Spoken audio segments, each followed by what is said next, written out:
The 18th annual OSPAC West Orange Jazz Fest will take place on Saturday, September 20th from 1 to 8 p.m.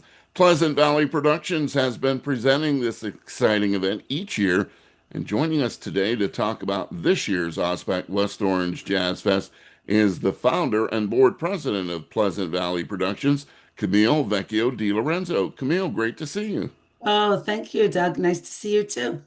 So before we get to the lineup, Camille, why is this festival so important to you and the West Orange community and beyond? Well, it is super important to me and Pleasant Valley Productions because we are implementing this educational performance opportunity and the Kids Jazz Concert Series.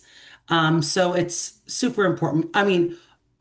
Among the fact that we've got a stellar lineup, we begin the program with a Jazz for Kids concert series made possible by our new partnership with WBGO, which we're so grateful for. And Jerome Jennings will be the guest for the WBGO Jazz for Kids event that opens things up. And he's so wonderful with the kids and such a great artist. I know you're looking forward to this. Very much looking forward to it. And I do have to say that it is one of our goals is that this festival become a completely free admission festival. We are not quite there yet, but this opportunity that Jerome and WBGO are giving us allows us to do the whole first hour, the family section of the program at no charge. So that's kind of like our start. And we hope within a couple of years we'll have some bigger sponsors and we'll be able to make all 7 hours completely free. You mentioned the word start. When did your love of jazz start for you? Well, I come from a musical family, so I was raised on all different genres of music. I did tend to lean toward musical theater. But I went to a college that had a very strong jazz program. So really in college is where I started to open my ears to the joy that is jazz. Well, you got to tell us the college. I went to William Patterson University. Absolutely. Yep. WPU has a wonderful music program. Any shows that you performed in that you want to tell us about? Oh my goodness. Now we're talking about my history. Yeah. Well, we Yes, got to get to know you better. so I did begin as a performer, and it wasn't long after I tackled a few challenging roles that I decided I wanted to be more behind the scenes. I wanted to be part of what made it happen. So for the last 35 years, I've been a stage director, producer, and stage manager of musical theater, mostly local. Um, but in 2011, Pleasant Valley Productions was formed because I'm West Orange born and raised, and I saw a thirst for it in town. We hadn't had a community theater program in quite some time, so I thought it was time to bring one back. And we then became affiliated with the Oscar Schindler Performing Arts Center. We became the program managers there. And for as long as I remember, 24 years, OSPAC was hosting a jazz festival. It was started by a different managing organization, but I knew when we took on the responsibility of managing this venue, I knew we had to bring Jazz Fest back. It had gone away for too many years, but I did not want to jump in year one and decide that overnight I could just be a jazz festival producer.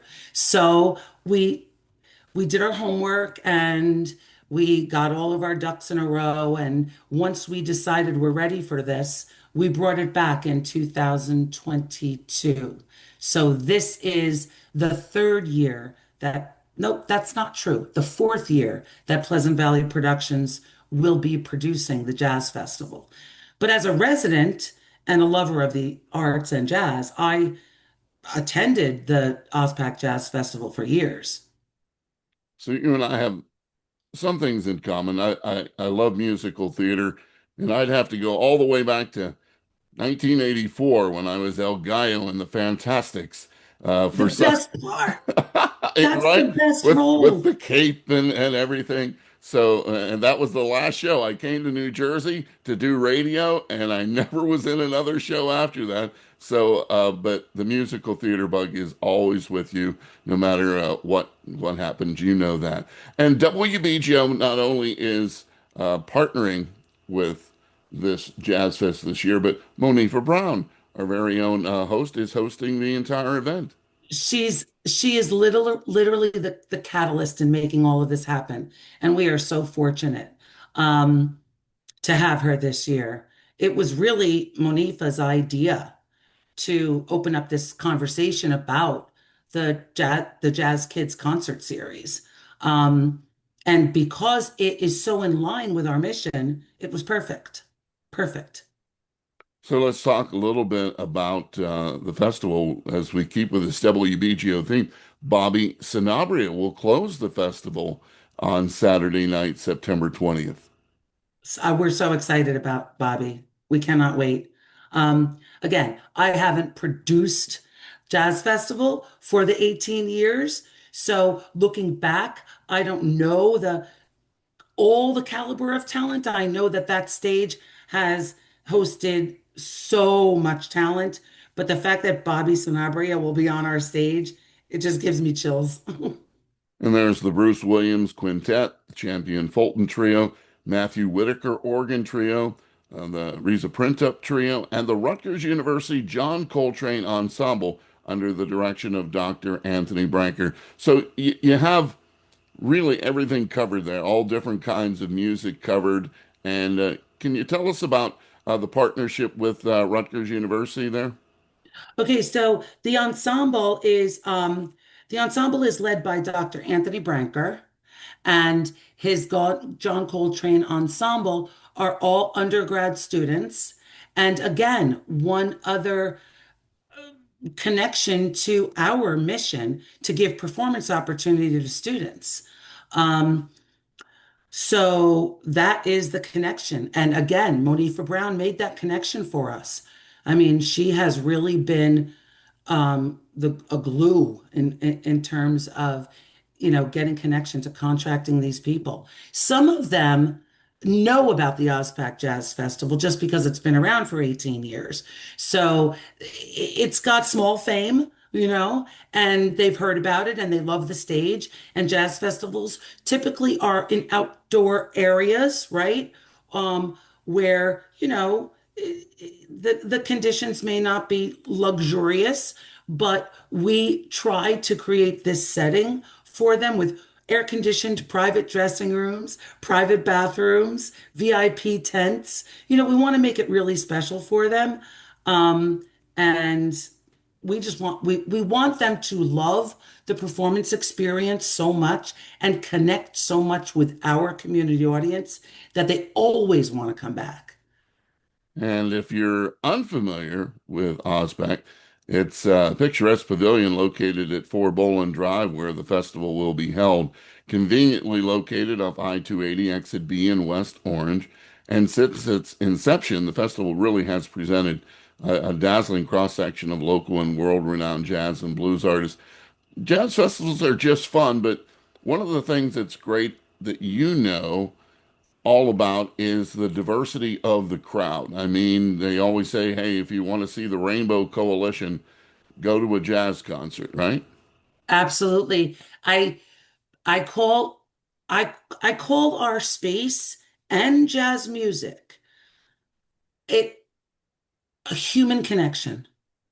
Jazz music connects people, and this beautiful OSPAC setting connects people. And it's like a gathering space for this beautiful genre that is jazz Lawn and chairs, musical. lawn chairs and blankets are suggested, and the kids' jazz concert, which kicks off the event at 1 p.m., as Camille mentioned, is free. And if you want more information, you can go to what website? www.pleasantvalleyproductions.org. That's the website to get the information about for tickets required to attend the remainder of the festival. There's so much history intertwined with this event. OSPAC itself was established in 2001 and honors Oskar Schindler. Yes, you've heard the name, the German industrialist who miraculously and heroically saved more than 1,000 Jews during the Holocaust and is the subject of Steven Spielberg's powerful Oscar-winning film Schindler's List. Larry Pantier of Millennium Homes donated OSPAC in memory of his father Murray, who was one of the many people who were rescued. And Pleasant Valley Productions has been operating the organization of OSPAC since 2019. And as you look forward to this year's event, I can imagine all you have to see is families that come there, and they've made this a tradition now in West Orange. It is such a tradition.